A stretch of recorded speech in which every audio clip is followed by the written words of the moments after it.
Atin po, puro paro ko, Secretary Padre Lights Bumed, sa pamunuan ng tourism, sa pangunguna ng aking isang asawa sa bayan ng Orion, si Lilia, ang ating po mga sosyal ng bayan, sa mga punong barangay, sa inyo po lahat, isang magandang gabi po. Ngayon po ang simula ng paggunita, pag-alala sa ating kapag-anakan, ang ating pong lumikha. Panahon ng pasasalamat, panahon ng pagdiriwang, at siyempre, panahon ng pagbibigayan.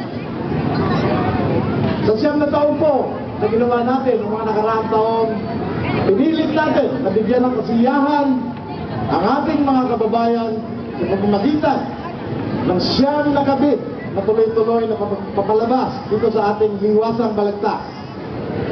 Kaya sana po, makakaisa namin kayo na sa ganun, kahit sa mumunting paraan, mabigyan ng kasiyahan ang ating mga mamamayan. Pangalawa, pagsalubong sa bagong taon.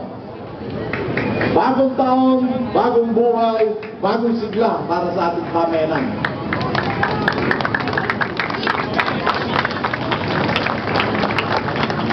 Pipilitin po namin na maibigay ang mga serbisyo, lalo-lalo na sa mga kapuspalad at higit na nangangailangan sa ating mga mamamayan. Pipilitin po natin ibango ang ating pamayanan. Na sa ganon, sa taong 2014, tuloy-tuloy muli ang pagsulong ng bayan ng Orion.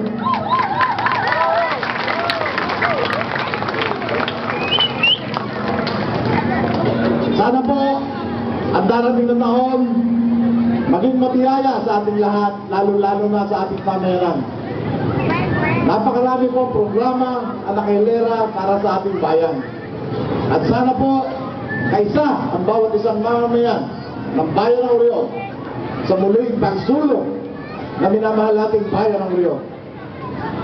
Hiningi ko po na paumanhin ang ating kagalang-galang na gobernador dahil kumatatandaan nyo sa 9 na taon na ginagawa natin ito taon-taon, panay siyang nandito nung siya ay congressman pa. Ngayon po, gobernador na siya. 12 bayan na iniikot. Ay kung iintay po natin, masyadong gagabihin yung ating simbang gabi. Kaya sabi niya, pare, ipaubot mo na lamang. Sasama ko po ang pagbati ng ating mahal na gobernador, at pagbati ng ating minamahal na Congressman Ted Garcia na isang maligayang Pasko at mabiyayang bagong taon sa ating lahat.